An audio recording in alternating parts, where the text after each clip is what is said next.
trying to get as many wild camps in as I can before that pumpkin pied haircutted little freak Kim Jong-un decides to blow up the planet.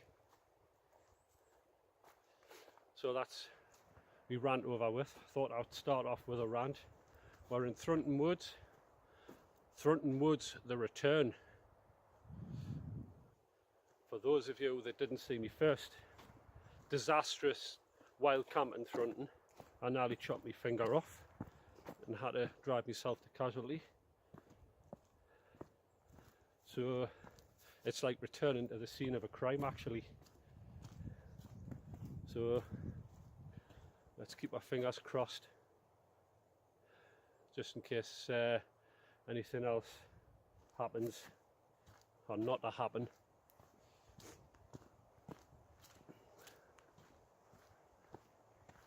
There's a lot of a logging activity, a lot of paths and trails closed due to logging activity, so it's pretty quiet.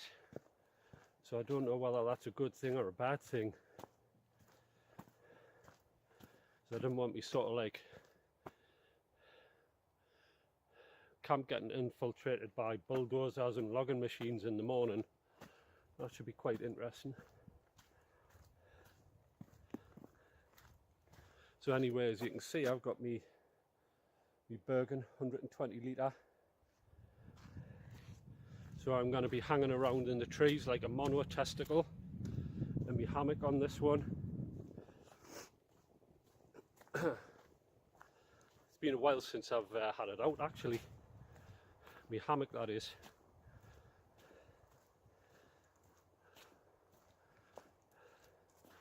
So I thought I'd give the Vango Banshee a little bit of a rest and do a little bit of a woodland wild camp.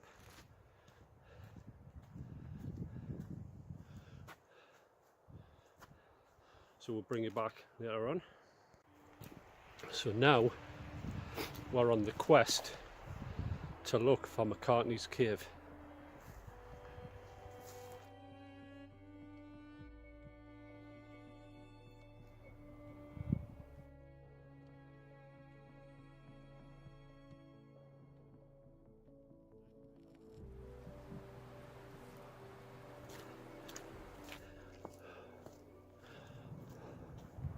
Well, after a bit of a chow and getting down here, we've finally spotted what looks to be McCartney's Cave.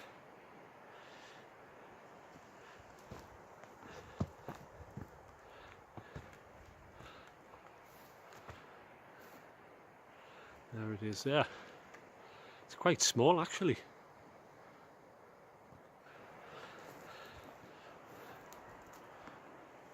Apparently in the late 60s, when Paul McCartney was getting a little bit sick of the other three, when they started smoking the wacky backy and all of that stuff, Paul McCartney come here and he etched himself this little cave in the rock,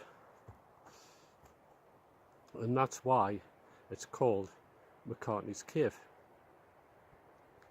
And this is where he wrote the song Fool on the Hill. So there you go, yet another bit of useless information.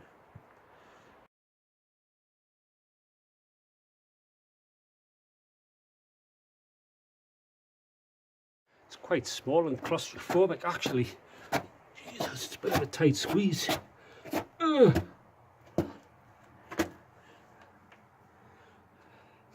You probably couldn't get a wild camp in here. It's for one, it's too small and claustrophobic, and there's quite a sort of like drop as well, like a slight incline, so I'll probably roll out in the night. You can actually see all the little chisel marks just there. So I bet this took some doing. After day, alone on the hill, man campers in a cave, keeping perfectly still. A fool on the hill. McCartney's Cave, bagged. So onwards and upwards. I've just got a chow and going back up there now. Then I've got a dirty arse.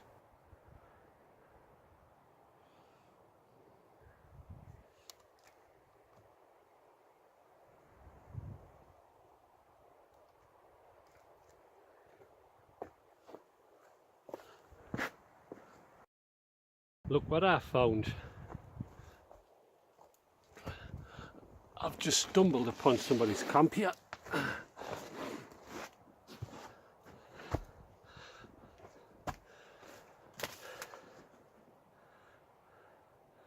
It's a canny little setup actually. I'm just debating on whether I should use it myself. In fact, this might be the camp I stumbled on in my last video up here.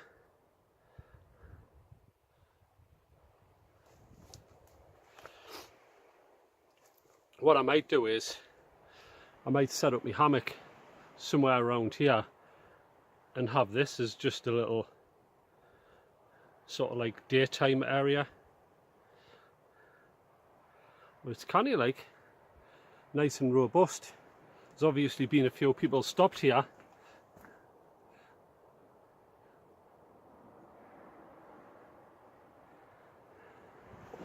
That's a thought. Actually, I'm having an argument with myself. I'm just debating on whether to just stop here for the night, because somebody's taken all the time and effort to make this, and it would be rude not to. And it is quite windy as well for putting the hammock and tarp up. So I'm just making excuses for myself actually. But we'll bring it back anyway. Let's see what's in here.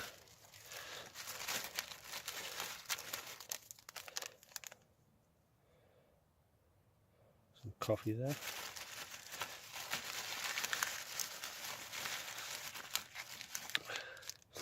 Mars bar.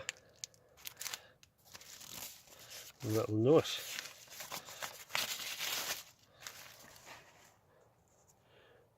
Which basically says, great shelter, 10 out of 10. Hope you have many happy hours more. Best regards, a fellow woodsman. P.S. Enjoy the choc. Well, however you are, thanks very much. I might make use of the coffee, but I'll leave that to somebody else because I'm not really keen on Mars bars.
Courtesy of McDonald's.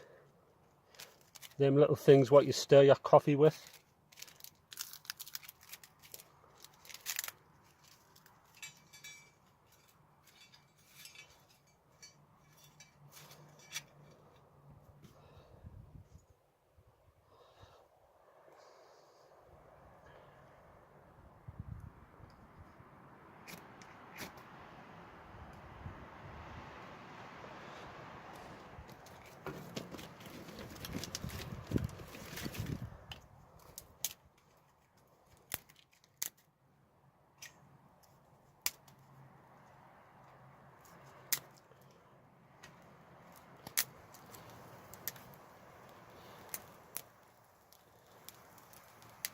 Right, this time B&M's own meatballs for £1.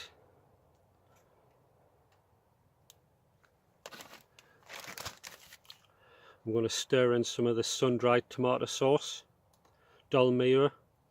I think that was about 59p. And some noodles. I'm going to boil up, obviously, without the chicken.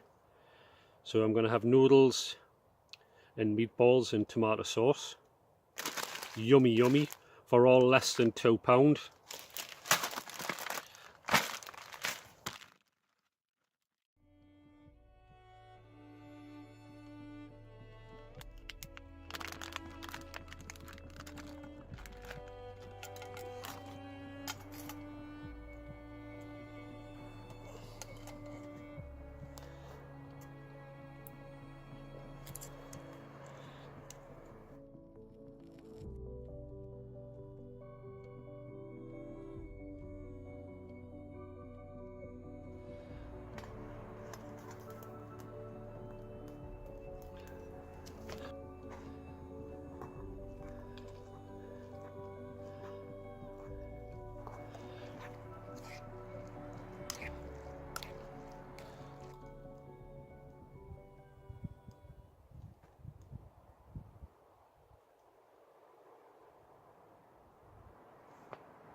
Just get it done, you, that's what I say.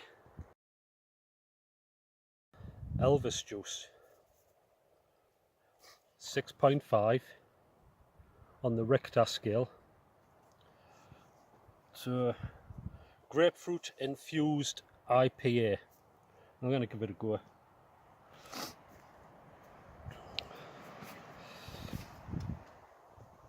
So, here's a way. Wonder why they call it Elvis juice.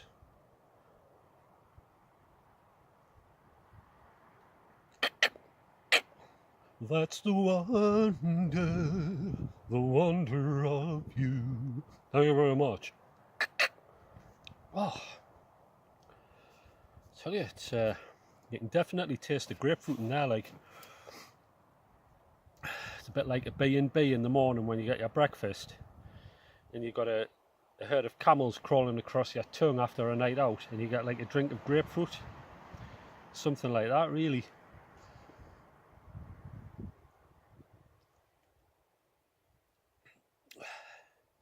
Definitely, definitely grapefruit there, like, but not too bad for a 6.5.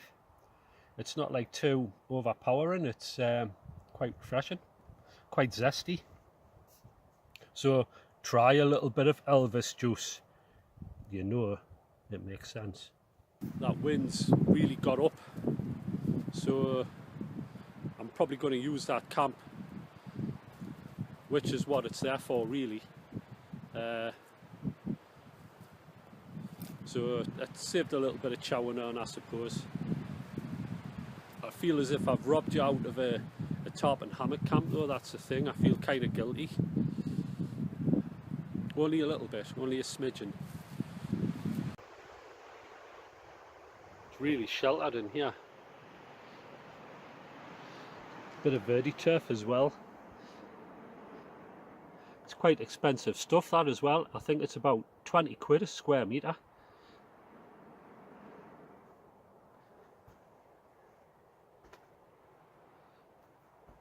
So I've got me thermal blanket there. I've got me army bivvy liner, and I've got my Van Gogh sleeping bag. So should be quite a comfortable night, actually.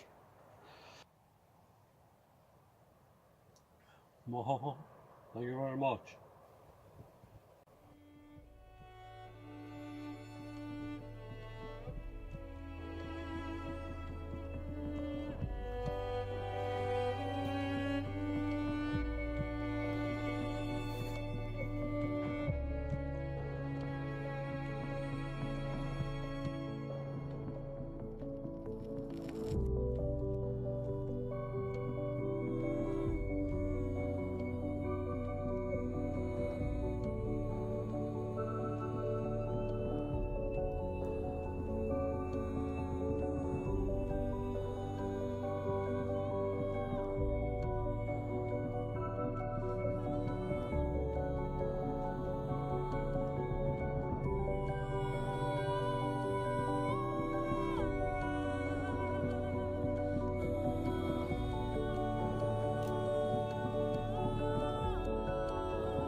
think I'm probably gonna call it a night for the footage anyway. I've just been sawing some wood up there for the stove, just to keep us going all the way through the night. It's not forecast to rain or anything like that. It is quite windy, but it's quite sheltered in here anyway. So it's quite a nice little camp actually. So I'm just doing a little bit of chilling and whatever, you're listening to a few tunes, and I'll probably turn in before long. So the next time you see me will probably be in the morning, so we'll see you in the morning.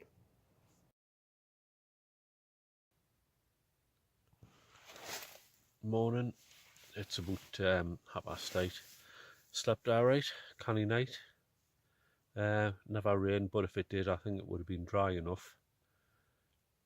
There was a guy come over last night with a couple of kids. I think it must have been about 8:30.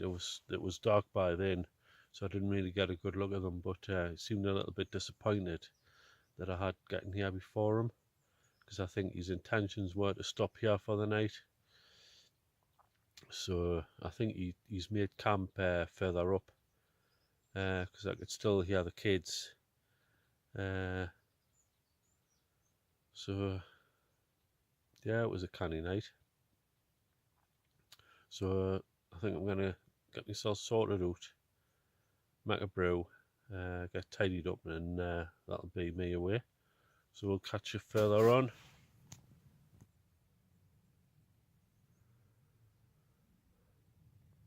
Just grabbing some views here before I head off.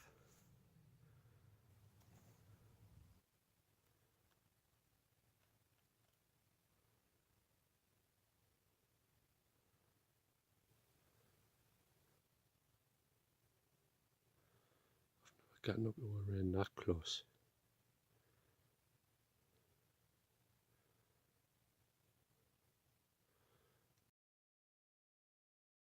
It's about 7 o'clock. Maybe it's just after. I've just had a brew and I'm getting chowed to death by midges. So without further ado, I think we'll head off, and we'll see you further down. It's not just like a forest. You've got the amazing views over towards the Cheviots as well.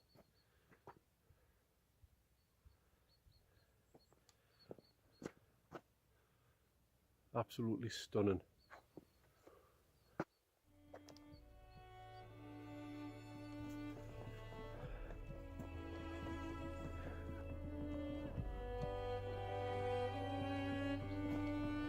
Last night, as I was doing a night lapse, I was just sitting on the rock, because it was quite a nice night. The wind had dropped by then, and I could see like bats and listening to the wildlife, like cuckoos and owls and that sort of thing. It was really, I don't know, atmospheric.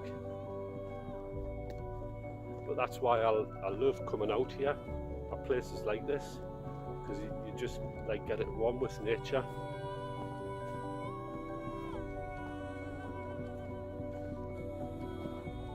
I just feel myself de-stress, just proper chilling.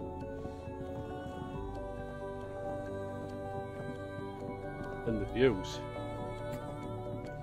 spectacular.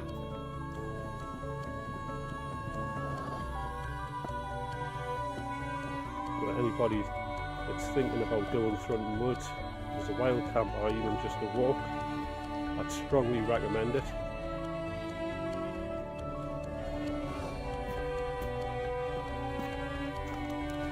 So I think with that, everything's went according to plan. No injuries to report, no drives to casualty or anything like that. So I think on that happy note, we'll catch you later, and thanks for watching.